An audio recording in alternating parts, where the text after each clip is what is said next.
is this really Monday Night Raw? Like, what the hell am I watching? Seriously. Outside of one segment, Raw was really bad. Really. So, let's start things off real quick here. We have Stephanie McMahon start off Raw. And she announces that the women's main event between Charlotte, Ronda, and Becky is now a winner takes all.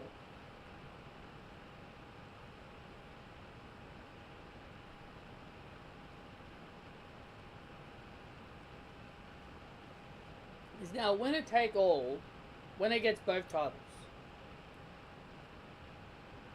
Honestly, I don't know how I feel about this. I'm more okay with the titles being separate, but I am willing to give this a shot. But knowing this company, they're just gonna show favoritism and only keep, their favorites in the pecking order for the women's title.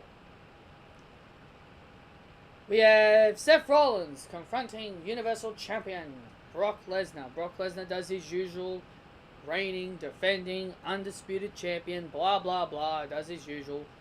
Talks about Undertaker's streak, how Brock Lesnar conquered it. I'm like, and I'm overhearing that. It's cheap heat at this point. The Undertaker's streak being broken is nothing but cheap heat. It's cheap. That's all it is. We all know how much the fans hated the streak being broken, so they know having Paul Heyman say that is obviously fans are going to boo. It's cheap heat at this point. Typical Paul Heyman using cheap tactics to get heat. And I don't think Brock Lesnar conquering the undefeated streak is worth any heel heat.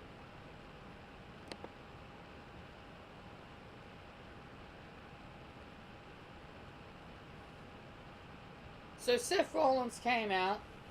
Seth Rollins had a talk to Brock. And they both would eventually start fighting. Brock would get a couple of suplexes off. Would go for the F5, but it was countered. Seth Rollins went down low on Brock Lesnar's. His balls went down low and low blowed him. And delivered another low blow. And delivered a curve stomp. That's basically it for that segment. We had a 6-woman tag team match. We had the tag team champions, Boss and Hug Connection, and Beth Phoenix and Natalya, Divas of Doom. I don't know why they're still called Divas of Doom, despite the fact that Divas are dead. Unless they're proudly calling themselves Divas. Knowing Natalya, she probably will. They took on the team of Nia Jackson, Tamina, and the real #1 contenders, the Iconics. Yes, I called them the real #1 contenders because they pinned the champions on Smackdown. They are the real contenders. Because when you beat a champion, you're instantly the #1 contender.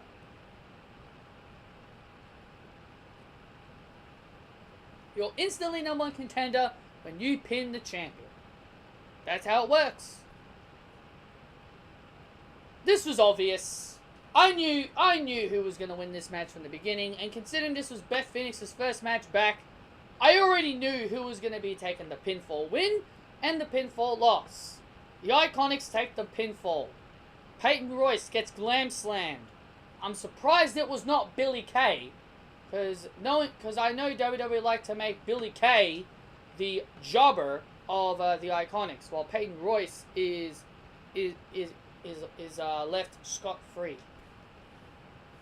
But this time it was Billy Kay protected, while Peyton took the fall. Batista gave his final remarks before his no-holds-barred match. By the way, this is the greatest segment I have ever seen. Sarcasm aside, it's just a joke. I don't mean that seriously. All Batista did was point at the Titantron. Titantron played a sequence of Batista beating Triple H, the Hell in a Cell match, that Hell in a Cell match that they had, that was a brutal match. That was actually a very brutal match. I remember watching that. The Hell in a Cell match at Vengeance, I believe it was, Batista and Triple H. That was brutal. Like I said, I enjoyed WWE during the Ruthless Aggression era. I want WWE to go back and bring that type of stuff back. So yeah, Batista just showed clips of him defeating Triple H at WrestleMania 23, Vengeance, and even the one at Backlash. That's what the whole Titantron was showing, the clip. And then Batista, all Batista said was, "Hunter, kiss my ass." And that was it. That's all you have Batista come back to say? I know there might be people out there that like this, but honestly, I didn't. I feel like there was no reason just to have him say one word and then leave. We had Apollo Crews take on Jinder Mahal. Oh, here we go. This is going to be a 5-star classic. This is going to top All Elite Wrestling. Jokes aside, I don't mean that seriously. Apollo Crews and Jinder Mahal have a match. Apollo Crews wins, obviously. Jokes aside, this was never going to be a 5-star classic, especially with your name Jinder Mahal. You're not going to get a 5-star classic. Apollo Crews gets the win.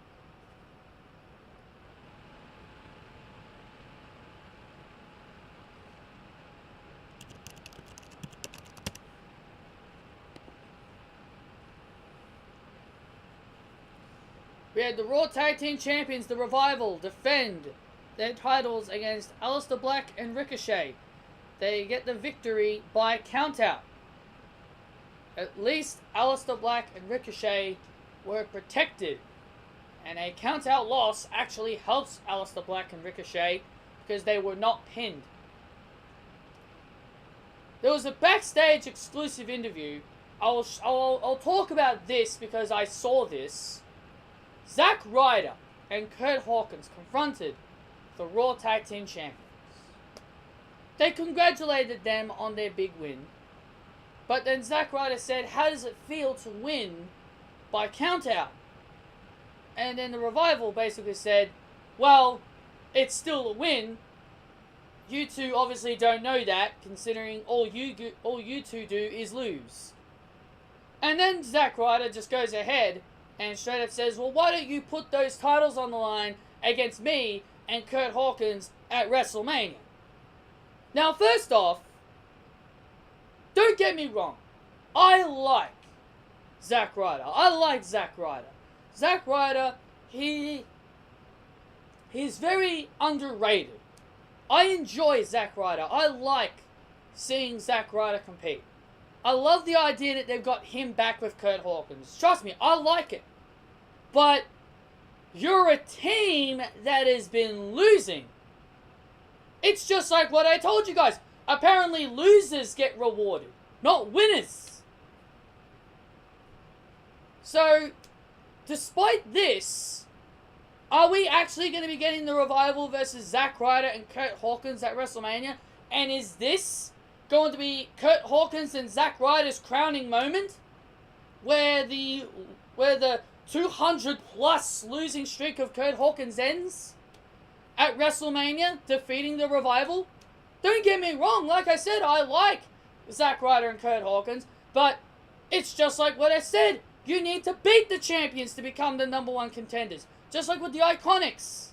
They are the real #1 contenders because they beat Sasha Banks and Bayley. So, to me, this makes no sense. Zack and Kurt have done nothing to earn a Raw Tag Team title match. And what do I constantly say on these videos? People get handed title shots like it's a Christmas present. It's like it's Christmas every single day. Wrestler gets handed title shot after title shot after title shot. Everyone. I don't mind this. I don't mind seeing Zack Ryder and Kurt Hawkins get a title shot, but I want them to earn it. Have them win like a tag team battle royal or something.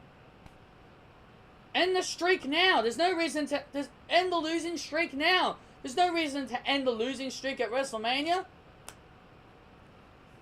Sure, people will be happy for Kurt Hawkins that he finally got a win. But in reality of it, we all know what's really going to be hurting. It's going to hurt the Revival.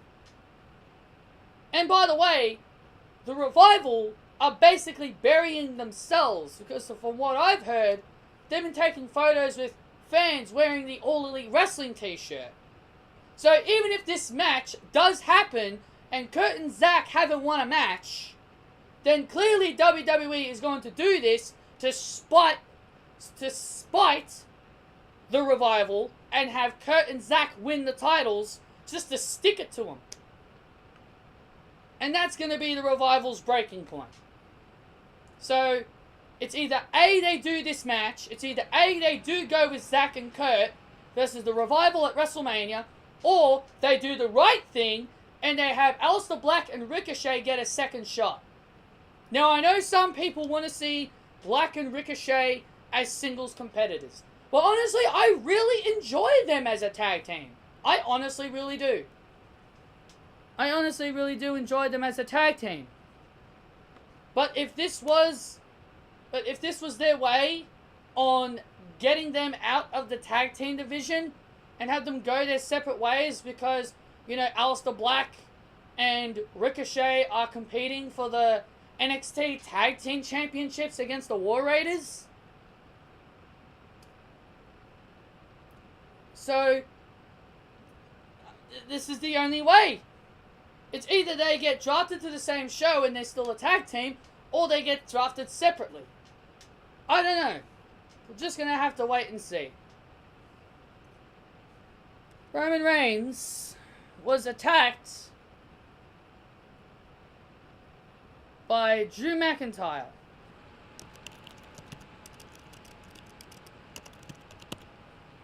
Hang on a sec.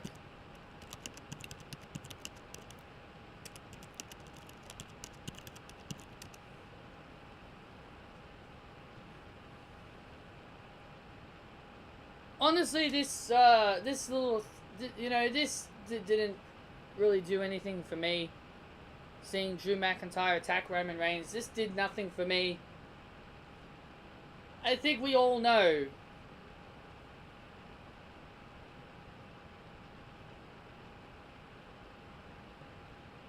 I think we all know who will be heading to WrestleMania with the W.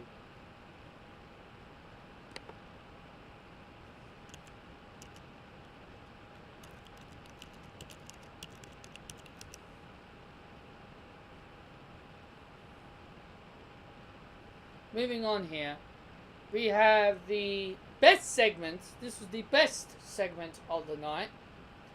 And that was the triple threat main eventers competing against the Riot Squad in a meaningless 6-women's tag. But that wasn't the best part. The best part was the fact that they got arrested. And also, and the visuals of the brawl was great. Becky and Ronda both getting... Ronda starting the brawl. You know, Ronda started the brawl.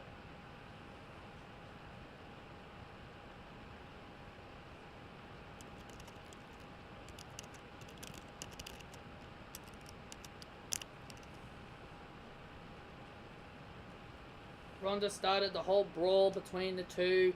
They both get handcuffed. You see them kicking each other. And then you see Ronda Rousey smashing down a window.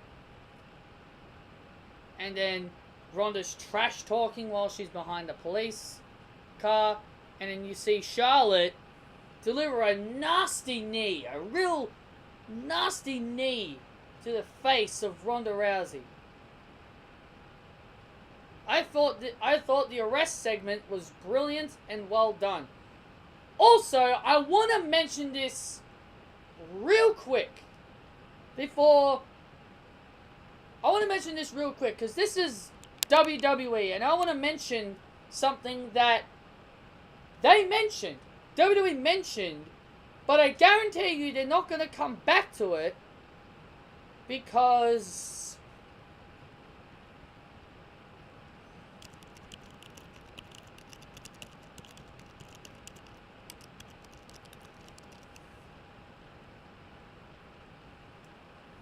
and I know for a fact they're not going to go back to it because they're going to act like it never happened.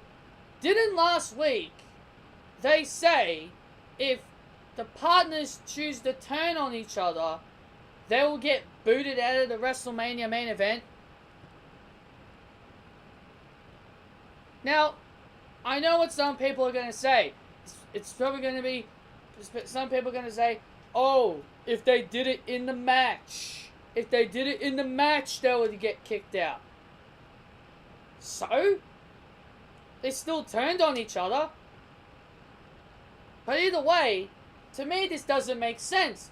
They said if they fight each other, they'll get kicked out. That was what WWE said. They said if they turn on each other or betray each other or refuse to coexist, they will be removed from WrestleMania. So, in reality, they should be removed from WrestleMania.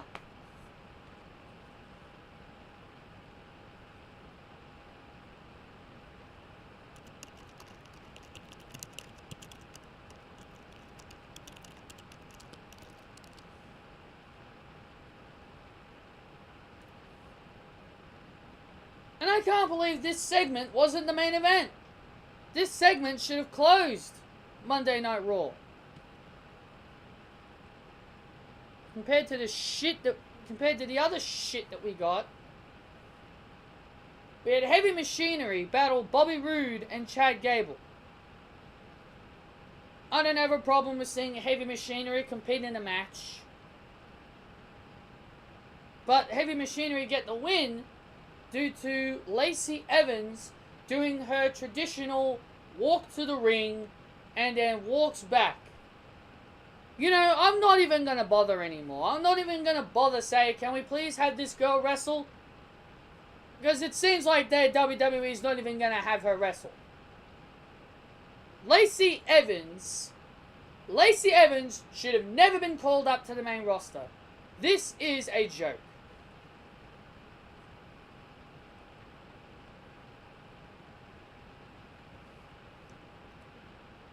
Braun Strowman vs. Colin Jost and Michael Chi. And no, it is not the real Colin Jost and Michael Chi. I wish it was, so then they could get this over with. It wasn't the real Colin Jost and Michael Chi. I don't even know what these two goons look like.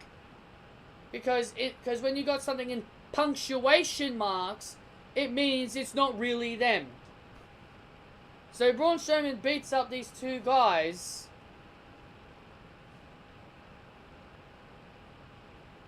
Basically sending a message to Colin Jost and Michael Chi.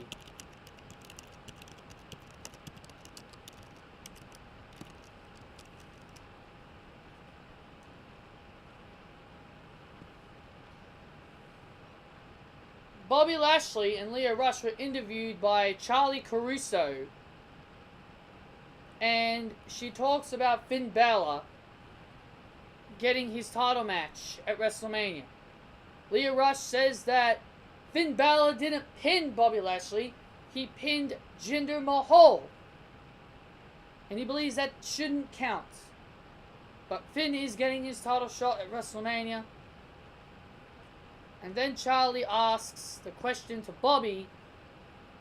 We've heard stories that Finn's alter ego could be at WrestleMania. And Bobby Lashley says that he doesn't care. The demon is Finn Balor. And Finn Balor is the demon. It's the same person. And I am not afraid of the demon. Finn Balor appears on the screen. Says that my demons will become your worst nightmare.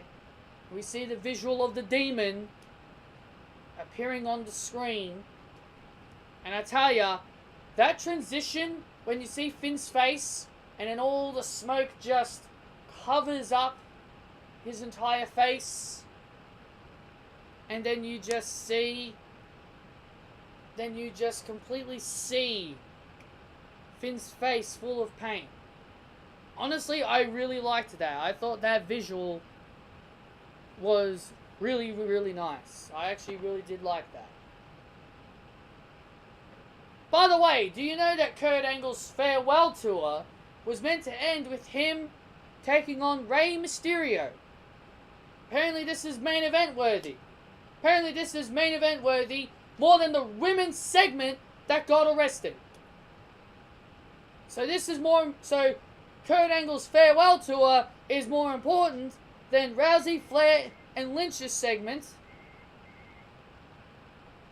What a stupid joke this is.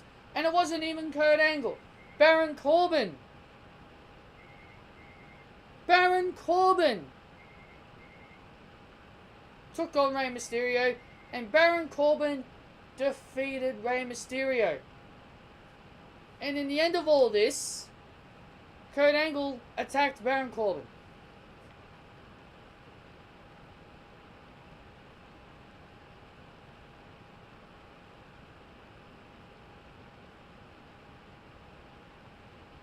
That's your Monday Night Raw. Very piss poor show outside of one segment, the women's arrest segment. Everything else to me was just garbage. So anyway guys, thank you all so much for joining me for this video. I hope you guys enjoyed. Hit that thumbs up if you guys did enjoy.